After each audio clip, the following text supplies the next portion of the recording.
شروع اللہ کا نام لے کر جو بڑا مہربان نہایت رحم والا ہے۔ قاف، قرآن مجید کی قسم کہ تم پیغمبر ہو۔ اصل بات یہ ہے کہ ان لوگوں نے تعجب کیا کہ انہی میں سے ایک خبردار کرنے والا ان کے پاس آیا تو کافر کہنے لگے کہ یہ بات تو بڑی عجیب ہے، بھلا جب ہم مر گئے اور مٹی ہو گئے تو پھر زندہ ہوں گے؟ یہ زندہ ہونا عقل سے بعید ہے۔ ان کے جسموں کو زمین جتنا کھا کھا کر کم کرتی جاتی ہے ہم کو معلوم ہے، اور ہمارے پاس تحریری یادداشت بھی ہے۔ بلکہ عجیب بات یہ ہے کہ جب ان کے پاس دین حق آ پہنچا تو انہوں نے اس کو جھوٹ سمجھا۔ سو یہ ایک الجھی ہوئی بات میں پڑے ہیں۔ کیا انہوں نے اپنے اوپر آسمان کی طرف نگاہ نہیں کی کہ ہم نے اس کو کیسے بنایا اور سجایا اور اس میں کوئی شگاف تک نہیں؟ اور زمین کو دیکھو، اسے ہم نے پھیلایا اور اس میں پہاڑ رکھ دیے اور اس میں ہر طرح کی خوشنما چیزیں اگائیں تاکہ رجوع لانے والے بندے ہدایت اور نصیحت حاصل کریں۔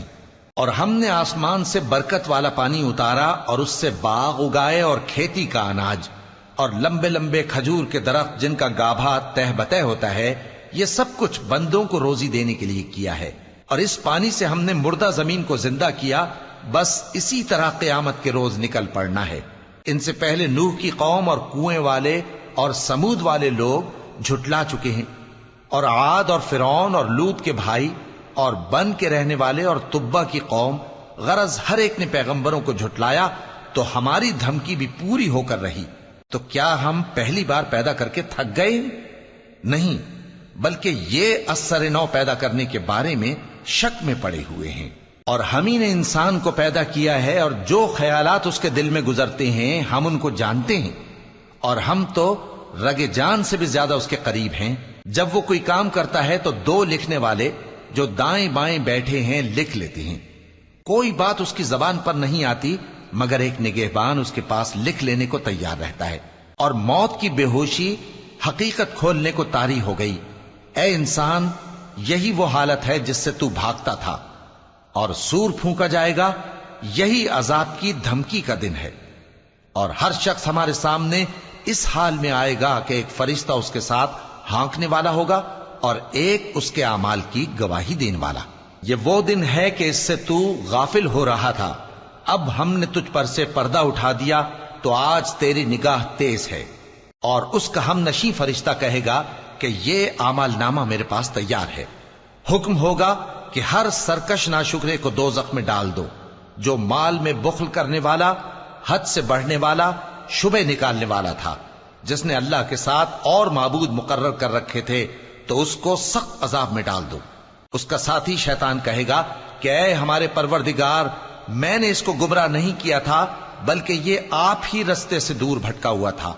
اللہ کہے گا کہ میرے حضور میں رد و قد نہ کرو، میں تمہارے پاس پہلے ہی عذاب کی وعید بھیج چکا تھا۔ میرے ہاں بات بدلہ نہیں کرتی، اور میں بندوں پر ظلم کرنے والا نہیں۔ اس دن ہم دوزخ سے پوچھیں گے کہ کیا تو بھر گئی؟ وہ کہے گی کہ کچھ اور بھی ہے۔ اور بہشت پرہیزگاروں کے قریب کر دی جائے گی کہ ان سے مطلق دور نہ ہوگی۔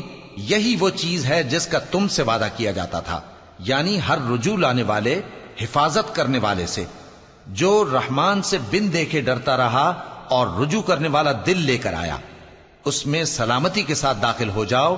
یہ ہمیشہ رہنے کا دن ہے، وہاں جو چاہیں گے ان کے لیے حاضر ہوگا۔ اور ہمارے ہاں اور بھی بہت کچھ ہے، اور ہم نے ان سے پہلے کئی امتیں ہلاک کر ڈالیں، وہ لوگ ان سے قوت میں کہیں بڑھ کر تھے۔ پھر وہ شہروں میں گشت کرنے لگے، کیا کہیں بھاگنے کی جگہ ہے؟ جو شخص دل آگاہ رکھتا ہے یا دل سے متوجہ ہو کر سنتا ہے، اس کے لیے اس میں نصیحت ہے۔ اور ہم نے آسمانوں اور زمین کو اور جو مخلوقات ان میں ہے سب کو 6 دن میں بنا دیا، اور ہم کو ذرا بھی تھکن نہیں ہوئی۔ تو جو کچھ یہ کفار بکتے ہیں اس پر صبر کرو، اور آفتاب کے طلوع ہونے سے پہلے اور اس کے غروب ہونے سے پہلے اپنے پروردگار کی تعریف کے ساتھ تسبیح کرتے رہو، اور رات کے بعض اوقات میں بھی اور نماز کے بعد بھی اسی کے نام کی تسبیح کیا کرو۔ اور سنو، جس دن پکارنے والا نزدیک کی جگہ سے پکارے گا، جس دن لوگ ایک زور کی آواز یقیناً سن لیں گے، وہی نکل پڑنے کا دن ہوگا۔ ہم ہی تو زندہ کرتے ہیں اور ہم ہی مارتے ہیں، اور ہمارے ہی پاس لوٹ کر آنا ہے۔ اس دن زمین ان پر سے پھٹ جائے گی، اور وہ جھٹپٹ نکل کھڑے ہوں گے، اس طرح سے جمع کرنا ہمیں آسان ہے۔ یہ لوگ جو کچھ کہتے ہیں ہمیں خوب معلوم ہے، اور تم ان پر زبردستی کرنے والے نہیں ہو۔ پس جو میرے عذاب کی دھمکی سے ڈرے اس کو قرآن کے ذریعے نصیحت کرتے رہو۔